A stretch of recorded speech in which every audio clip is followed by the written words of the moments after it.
If you still think we have time, listen carefully. There was a season when the signs were whispered, subtle, easy to ignore, easy to explain away. But that season has passed.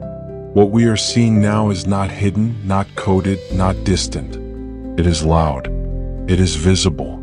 It is global. Jesus is coming soon, and the signs are no longer waiting for permission to be noticed. They are standing in the open, demanding a response. Jesus himself warned us that the last days would not begin with a single dramatic moment, but with a pattern, wars and rumors of wars, nations rising against nations, hearts growing cold, deception increasing, truth being mocked, and lawlessness spreading like a disease. He said these would be the beginning of birth pains. Birth pains do not move backward. They intensify. They grow closer together. And once they begin, something is coming whether people are ready or not. Look around. Confusion has become normal. What was once clearly right is now questioned, and what was clearly wrong is celebrated. Truth is no longer sought, it is edited. Many no longer ask, "What is true?" but "What feels right to me?"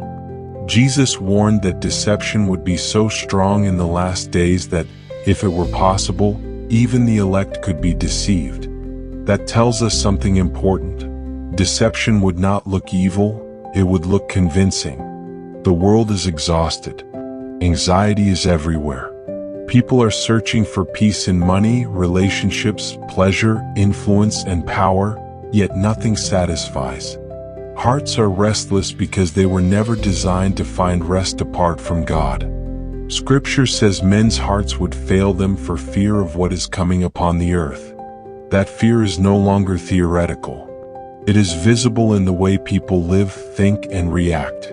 At the same time, something else is happening, quiet but powerful. The gospel is reaching places it never reached before. People are encountering Jesus in dreams, in moments of desperation, in secret prayers whispered at night. Revival and rebellion are rising together, just as Jesus said they would. The harvest is ripening, and so is the resistance. Many say, people have always said Jesus is coming soon. That is true, but people have never seen all the signs converge at once like this. A fig tree does not blossom and then return to winter. When it blooms, summer is near. Jesus said, when you see these things happening together, look up, because redemption is drawing near. This message is not meant to produce panic. Jesus never used fear to wake hearts, he used truth. This is not about dates or predictions. It is about readiness. Jesus compared his return to the days of Noah. People were eating, drinking, marrying, planning tomorrow, until the door was shut. Not because God wanted them lost, but because they ignored the warning while they still had time. Grace is still available. Mercy is still calling. The door is still open, but the knocking is louder now. This is not the hour for lukewarm faith, borrowed beliefs, or casual Christianity. It is not the time to know about Jesus without knowing him. Many will say, "Lord, Lord," but he is coming for those who walk with him, trust him, and obey him, not perfectly but sincerely. If you feel an urgency in your spirit, that is not coincidence. If something in you says, "Pay attention," that is not pressure, it is mercy. God always warns before he moves.